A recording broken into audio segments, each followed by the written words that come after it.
Hi, I'm Alex Paulton. I'd like to welcome you to another episode of Talking Timepieces, where we talk about watch collecting and horology.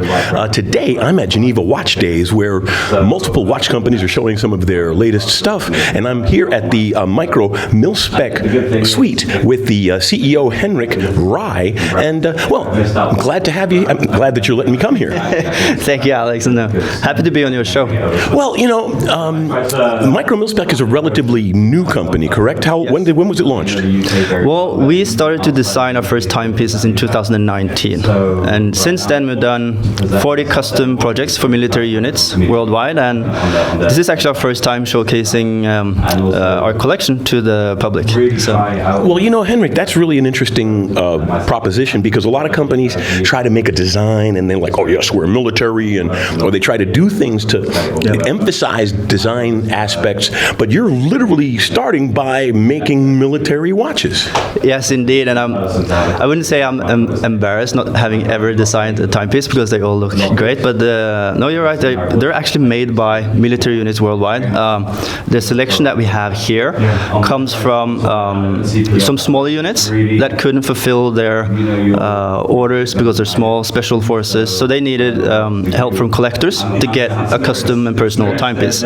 So it's quite opposite to where you, for example, when you're in the second-hand market and you're not actually allowed to buy a timepiece that's made for a military unit, but you're a collector and you want to get your hands on it either way. In this instance, you're invited to be a part of their journey. Yeah. Very cool. Now, do you have any items here that were used by specific military units? Could you name any of the units involved or any of the organizations involved? Yeah, absolutely. We have, here's the US Space Force timepiece. They have this one in black, of course, so there's a little bit of a differentiator. We've done here with the Hercules unit of Norway, also a very specialized unit, the Hercules airplane. And it goes throughout, basically. And we just launched the Milgraph, as you can see over here, which is made by and designed for the special forces. Now, why don't you explain the functions and the specialty aspects of it that make it special for military special forces? So this is actually the third edition.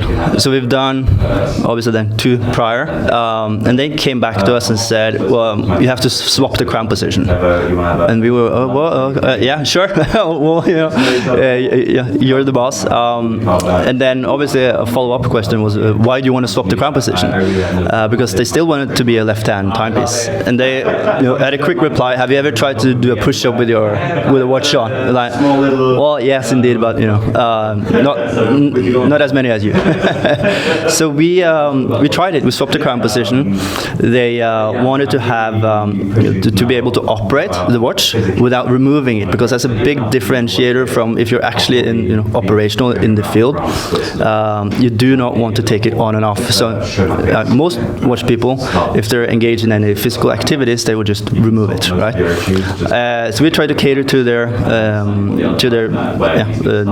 demands, and made here, as you can see, there is they're big 4 dents in the bezel, so they can operate it with a glove. It comes with a label on all of the chrono eyes, so you don't need a manual with it. If you can just put it on, then you know exactly how the chronograph works. And it's titanium grade 5, obviously, super endurable, strong, and they wanted a tactical look, so we had to microblast the whole thing to get that darkness in it, which doesn't wear off in the field. And on top of that, they just said we would love a GMT on it, to stay connected to home, and so we put in a GMT function, a true GMT as well. So, and then the name Milgraph obviously was a natural choice, and it's become immensely popular. Very cool. Now, so what's next for the company? Is it just going to be continuous, gradual evolution, or are you looking for interesting things to jump into? Well, so we've been so lucky now, obviously, coming to Geneva Watch Days and being invited here. We have some very interesting collaborations coming up, but we will stay with our military for first and foremost. And at this point, we're doing our annual collection once a year from August to September, and then we're back to custom watchmaking. Very nice. Well, hey, Henrik, I really appreciate you taking the time during this busy show to talk to me, and I know our audience appreciates it. No, you too, Alex. Very happy to be here. Thank you.